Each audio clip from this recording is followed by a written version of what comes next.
सर्वशक्तिमयी सर्वमङ्गला सद्गतिप्रदा सर्वेश्वरी सर्वमयी सर्वमन्त्रस्वरूपिणी సర్వశక్తిమయి, సర్వశక్తి స్వరూపిణి. ఒక్కొక్క శక్తి ఒక్కొక్క దేవతా పరంగా ఉంటుంది. కానీ అమ్మవారు సర్వదేవతా స్వరూపిణి కాబట్టి సర్వశక్తి స్వరూపిణి కూడా అవుతుంది. సూర్యునిలోని ప్రకాశశక్తి, చంద్రునిలోని ఆహ్లాదకర శక్తి, అగ్నిలోని దహన శక్తి, ఇలా అన్నిటిలోనూ అన్ని శక్తులకు మూలశక్తి అమ్మవారు. సర్వమంగళ, సర్వమంగళ స్వరూపిణి. మంగళ అంటే మంగళకరమైనది, శుభమైనది అని అర్థం. అమ్మవారు ఎక్కడ ఉంటే అక్కడ అంతా శుభమే. అమ్మవారు సర్వకాల సర్వ అవస్థలయందు పవిత్రముగా ఉండునది. అమ్మవారిని ఆశ్రయించిన వారిని కూడా మంగళప్రదునిగా చేస్తుంది. సర్వమును పవిత్రముగా మార్చునది అని ఈ నామానికి అర్థం. సద్గతిప్రద, మంచి మార్గమును ఇచ్చునది. సంసారం అనే చక్రంలో ఇరుక్కోకుండా అనుసరించవలసిన శుభమైన, సరి అయిన, ఉత్తమమైన మార్గమును ఇచ్చునది. స్థూలము నుండి సూక్ష్మమునకు నడిపించు దృష్టి మార్గమును ఇచ్చునది. కుండలిని శక్తి సుషుమ్నా మార్గంలో ఊర్ధ్వగతిని పట్టించి సాధకులకు ముక్తి ఇచ్చునది. సర్వేశ్వరి, జగత్తు లేదా విశ్వమునకు ప్రధానాధికారిణి. నామరూపాత్మకమైన సమస్త ప్రపంచాన్ని సృష్టించి, పోషించి, శాసించి చివరకు తన యందు లయించుకొనున్నది కాబట్టి అమ్మవారు సర్వమునకు ఈశ్వరి అవుతుంది. సృష్టి, స్థితి, లయ కారకులైన బ్రహ్మ, విష్ణు, మహేశ్వరులకు కూడా అధికారినిగా ఉండు పరబ్రహ్మస్వరూపిణి కాబట్టి అమ్మవారు సర్వేశ్వరి. సర్వమయి, సర్వములో అనగా విశ్వమంతటా నిండి ఉంది. ఈశ్వర, ఈశ్వరి వీరిద్దరూ ఒకటిగా విశ్వమంతా వ్యాపించి ఉన్నారు. సృష్టి మొత్తం చైతన్య స్వరూపముగా, జ్ఞానస్వరూపముగా అమ్మవారు వ్యాపించినది. సర్వమందు నిండి ఉన్నది. అందుకే అమ్మవారు సర్వమయి.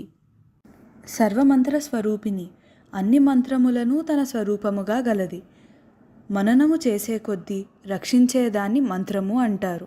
నిరంతర శ్రవణ, స్మరణ, మననాల వలన ఉపాసకుని రక్షిస్తూ చివరకు ఉపాస్య దేవతా స్వరూపంగా మార్చగలిగే అక్షరాల సంపుటాన్ని మంత్రం అనవచ్చు. సాధారణంగా వేదాలలో ఉండే వాక్కులను మంత్రాలు అంటారు. అవి రుక్కులు, సామలు, యజస్సులు అని 3 విధాలుగా ఉంటాయి. ఈ 3 విధాల మంత్రాలు అమ్మవారి స్వరూపాలే. సృష్టి ఇంకా ఏర్పడకముందు అయ్యవారే ఉంటారు. అయ్యవారు ఉచ్చరిస్తే అమ్మవారు అనే సృష్టి ఏర్పడుతుంది. ఉచ్చరించే అయ్యవారిని సూచించే అక్షరం ఆ. ఉచ్చరింపబడే అమ్మవారిని ఉ, మా అనే అక్షరాలు సూచిస్తాయి. ఉచ్చారణకు కావలసిన శక్తి ఉ అయితే ఉచ్చారణకు తర్వాత ఏర్పడే భౌతికమైన వైఖరి ధ్వని మా. అయ్యవారు, అమ్మవారు కలిస్తే సృష్టికి సంబంధించిన బీజం ఏర్పడుతుంది. ఆ, ఉ, మాల కలయికే ఓం. ఇది నాదం, సృష్టికి మూల బీజం. ఈ మంత్రముల యొక్క శక్తికి మూల శక్తి అమ్మవారే. सर्वशक्तिमयी सर्वमङ्गला सद्गतिप्रदा सर्वेश्वरी सर्वमयी सर्वमन्त्रस्वरूपिणी सर्वयन्त्रात्मिका सर्वतन्त्ररूपा मनोन्मनी माहेश्वरी महादेवी महालक्ष्मीर्मृडप्रिया. సర్వయంత్రాత్మిక, అన్ని యంత్రములకు స్వరూపముగా గలది. విశ్వ నిర్వహణకు అనేక రకమైన యంత్రాలు పనిచేస్తూ ఉంటాయి. మానవ శరీరమునందు కూడా రకరకముల యంత్రములు పనిచేస్తూ ఉంటాయి. వీటి పనికి కావలసిన శక్తి అమ్మవారి నుండే వస్తుంది. విశ్వ నిర్వహణకు దోహదపడే సకల దేవతలను ఇటువంటి యంత్రాలలో సమన్వయపరిచి ఆరాధిస్తూ ఉంటాం. విగ్రహం దేవతలకు స్థూల రూపమైతే ఆ దేవతకు చెందిన యంత్రం సూక్ష్మరూపం అవుతుంది. ఉదాహరణకు గణపతి యంత్రం, లక్ష్మీ యంత్రం మొదలైనవి. వీటిలో కొన్నిటికి చక్రాలు కూడా ఉంటాయి. అటువంటిదే శ్రీచక్రం. ఆరంభంలో మహావృక్షము కూడా ఒక బీజంలో ఇమిడి ఉన్నట్టు మనం చేసే ఆకృతులన్నీ ప్రారంభంలో బిందువులోనే ఇమిడి ఉంటాయి. కాబట్టి అన్ని యంత్రాలకు మూల బిందువు నందు పరాశక్తి అధిష్ఠించి ఉంటుంది. అందుకే అన్ని యంత్రాలకు అమ్మవారు ఆత్మ వంటిది. కాబట్టి ఈ నామంలో సర్వయంత్రాత్మిక అని చెప్పబడింది. సర్వతంత్ర రూప, అన్ని తంత్రములను తన రూపముగా గలది. తంతు అంటే సూత్రము లేదా దారము అని అర్థం. తంత్రము అంటే విధి విధానాలు అని అర్థం. అంటే ఏ విధమైన యజ్ఞ, యాగ, శుభాశుభ సంస్కారాలను నిర్వహించేటప్పుడు అవలంబించే విధానం. దేవతలకు విగ్రహం స్థూల రూపమైతే ఆ సంబంధమైన యంత్రం సూక్ష్మ రూపం అవుతుంది. యంత్ర వ్యూహము కారణ రూపం అవుతుంది. యంత్ర వ్యూహానికి అవసరమయ్యే సూక్ష్మమైన తంతు సంపుటిని లేదా సూత్రాల కూర్పు తంత్రము అంటారు. నరాలలో ప్రవహించే శక్తి నాడులుగా భావిస్తే యంత్రవ్యూహ తంతువులు నాడుల లాంటివైతే యంత్రాలలో గీతలు నరాల లాంటివి అవుతాయి. అంటే వాక్కు రూపంలో తంత్ర ఉంటే రేఖ రూపంలో యంత్రం ఉంటుందన్నమాట. జ్ఞానాన్ని విస్తరింపచేసే శాస్త్రాలే తంత్ర గ్రంథాలని అర్థం. ఈ తంత్రాలు సాత్విక, రాజసిక, తామసిక అని 3 విధాలుగా విభజింపబడ్డాయి. అమ్మవారు అన్ని తంత్రాలను తన రూపంగా గలది. మనోన్మని మనన స్థితిలో మేల్కాంచిన మననము చేయబడినట్టిది. అభిప్రాయములతో నిండి ఉన్న మనస్సు దుమ్ము పట్టిన అద్దము లాంటిది. అదే ఎటువంటి అభిప్రాయాలు, ఆలోచనలు లేని మనస్సుతో మననము చేసినప్పుడు ఒక్కసారి మెలకు వచ్చినట్టు అమ్మవారు దర్శనమిస్తే దానిని అలా మేల్కాంచి దర్శనం అంటారు. అట్టి దర్శనము ఇచ్చునది అని ఈ నామానికి అర్థం. పూర్తిగా అంతర్ముఖ స్థితిలో దర్శనమిచ్చేది మనోన్మని అవుతుంది. శృతులు అంటే వేదాలు. వేదాలు ఋషులకు ఇలా దర్శనమైనదే. అందుకే వాటిలో పొరపాట్లు ఉండవు. దీనిని బట్టి ఈ నామం అమ్మవారు శృతి స్వరూపిణి అనే రహస్య అర్థాన్ని కూడా సూచిస్తుంది. మహేశ్వరి మహేశ్వర సంబంధమైనది. మహేశ్వరుడు అంటే త్రిమూర్తులలోనివాడు కాదు, ప్రతి జీవిలోనూ ఉండే ఆత్మ అనే ఈశ్వరుడు. అటువంటి ఆత్మ వెనుక ఉండే పరమాత్మ మహేశ్వరుడు. ఈ మహేశ్వరుడే సర్వాంతర్యామి మరియు సర్వాంతర్యామి. ఈమెయే మహేశ్వరి. మహాదేవి మహిమాన్వితమైన ఆధిపత్యము కలది.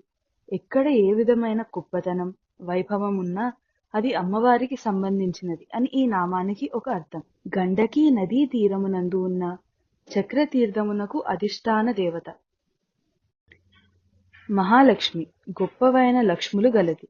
గొప్ప లక్షణాలు లేదా విశిష్టమైన చిహ్నాలు గలది అమ్మవారు. జీవ వస్తు జాలానికి సంబంధించిన వ్యక్త, అవ్యక్త, ఆకార, నామ, రూపాది లక్షణాలే సృష్టికి సంబంధించిన మహా చిహ్నాలు. ఈ విశిష్ట లక్షణాలు లేదా లక్ష్ములు గల సృష్టికి రూపం కాబట్టి అమ్మవారు మహాలక్ష్మి. ధైర్య, ధాన్య, విద్యాది సకల శ్రీలకు అనగా శుభములకు మూల కారణ సమన్వయ శక్తి కాబట్టి ఆమె మహాలక్ష్మి.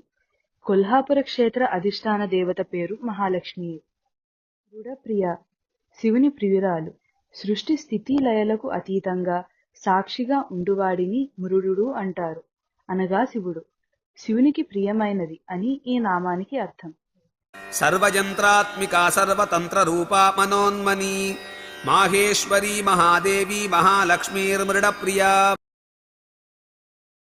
మహారూపా మహాపూజ్య మహాపాతకనాశిని మహామాయా మహాసత్వా మహాశక్తిర్మహారతి. మహారూప గొప్పదైన లేదా మహిమాన్వితమైన రూపము గలది. అమ్మవారు కనురెప్పలు తెరిస్తే సృష్టి నిర్మాణము జరుగుతుంది. కనురెప్పలు మూస్తే సృష్టి లయం అయిపోతుంది. ఈ విధంగా సృష్టి లయాలు రెండూ ఆమె వలనే జరుగుతాయి కాబట్టి ఆమె మహారూపము. సృష్టి అంతా తానుగా ఉన్న మహారూపము అమ్మవారు కనుక ఆమె పరబ్రహ్మ స్వరూపము. మహాపూజ్య గొప్పగా పూజింపబడునది. మనలో దైవీ గుణాలను పెంచుకోవడానికి చేసేదే పూజ. అమ్మవారిని మాతృమూర్తిగా అనగా పరిమితిలో ఆరాధిస్తే పూజ అవుతుంది. అదే విరాట్ రూపిణిగా ఆరాధిస్తే మహాపూజ అవుతుంది. త్రిమూర్త్యాది మహనీయులచే పూజింపబడే అమ్మవారిని మహాపూజ్య అని అంటారు. మహాపాతక నాశిని ఘోరమైన పాతకములను నాశనము చేయునది. బాహ్య ప్రేరణ వల్ల చేసే తప్పులు పాపాలు, దుస్వభావ, దుష్ప్రవర్తన, దురాలోచనలతో ముడిపడిన వ్యక్తిత్వమే కారణంగా చేసేవి పాతకమవుతుంది. ఇవి మన ప్రవర్తనతోనే కలిసి ఉంటాయి. భక్తి, సజ్జన సాంగత్యం, భగవన్నామస్మరణ, సద్గోష్ఠి వీటి వలన ఏదో నాటికి పాతక లక్షణాలు తొలగిపోతాయి. పాతకాల కన్నా పెద్దవి మహాపాతకాలు. అవి హత్యలు, బ్రహ్మహత్యలు, అత్యాచారాలు చేయడమే కాక అవి ఎందుకు చేయకూడదు, చేస్తే తప్పేమిటి అనే సందేహాలు రావడం మహాపాతక బుద్ధిని సూచిస్తుంది. అమ్మవారిని ఆరాధిస్తే ఇట్టి బుద్ధిని పోగొడుతుంది. మనము చెడ్డ పనులు చేయకుండా అమ్మవారు ఆపుతుంది, కానీ చేసిన వాటి కర్మ నుండి తప్పిస్తుంది అని కాదు ఈ నామానికి అర్థం. మహామాయ మహిమాన్వితమైన మాయా లక్షణం కలది. భ్రాంతిలో పడవేసి వివేకము పనిచేయనీయకుండా చేసేది మాయా లక్షణం. కలలో వచ్చిన పరిస్థితులకు భయపడి నిద్ర నుంచి మెలకువ వచ్చిన తరువాత కలలోనిది వాస్తవం కాదని తెలుసుకోవడం మాయ తొలగడం. మోక్షం వచ్చిన తరువాత అంతకు పూర్వస్థితిని గూర్చి నిజమైన అర్థం తెలియడం ఆ మహామాయ తొలగడం అవుతుంది. ఈ లక్షణం గల అమ్మవారిని మహామాయ అంటారు. మహాసత్వ మహిమాన్వితమైన ఉనికి గలది. సత్ అంటే ఉండడం. ఒక వ్యక్తికో ఒక వస్తువుకో ఒక ప్రదేశానికో పరిమితము కాకుండా సమస్త విశ్వము నిండి ఉండగల లక్షణాన్ని మహాసత్వం అంటారు. ఈ లక్షణం ఒక్క అమ్మవారికి మాత్రమే ఉంది. విశ్వరూపము విష్ణువు అంటుంది విష్ణు సహస్రనామం. నారాయణ నారాయణి వీరు ఇద్దరూ అన్నా చెల్లుళ్ళు. వీరిద్దరికీ అభేదం. పోని విశ్వరూపం శివుడు అందామంటే శివ శివాని వీరిద్దరికీ అభేదం. కనుక సృష్టించి పోషించి లయము చేసుకునే నిర్విరామ జగద్వ్యాపార నిర్వహణను అమ్మవారే చేస్తుంది. సత్వము అంటే బలమనే అర్థంలో మహాబల సమన్వితురాలు అని కూడా అర్థం చెప్పుకోవచ్చు. మహాశక్తి అనంతమైన శక్తి సామర్థ్యములు గలది. శక్తి ఆహారము వలన మాత్రమే లభించదు. శ్వాస, సూర్యుని వలన, ఇతరములైన వాటి వలన లభిస్తుందా అంటే అది చెప్పడం వీలు కాదు. అమ్మవారైన ఆ మహాశక్తి నుండి మన అవసరాన్ని బట్టి వివిధ మార్గాల ద్వారా మనకు శక్తి అందుతుంది. అనంత సృష్టి నిర్వాహకురాలు అయిన అమ్మవారే అనంతమైన శక్తి సామర్థ్యాలు గలది. మహారథి గొప్ప ఆసక్తి గలది. రతి అంటే ఆసక్తి, మహారథి అంటే విశేషమైన విశిష్టమైన ఆసక్తి. అమ్మవారు తన సృష్టి మీద, సృష్టిలోని సమస్త వస్తు జీవజాలం మీద చూపే విశిష్టమైన అనురాగాన్నే మహారథి అంటారు. సృష్టిలోని అన్నిటి పట్ల సమదృష్టిని యోగ సాధకులకు ఇచ్చున్నది. మన్మధుడు శివుని ఆగ్రహానికి గురై తరువాత అమ్మవారి కరుణ వలన తన భార్య అయిన రతీదేవికి మాత్రమే కనబడతాడు. రతీదేవిలా కాకుండా అమ్మవారు తన ద్వారా తన భర్త ఇతరులకు తెలియబడే విశిష్ట లక్షణం కలది. అంటే అమ్మవారిని ఆశ్రయిస్తే అయ్యవారు కూడా తెలుస్తారు అని అర్థం. మహారూపా మహాపూజ్య మహాపాతకనాశిని మహామాయా మహాసత్వా మహాశక్తిర్మహారతిః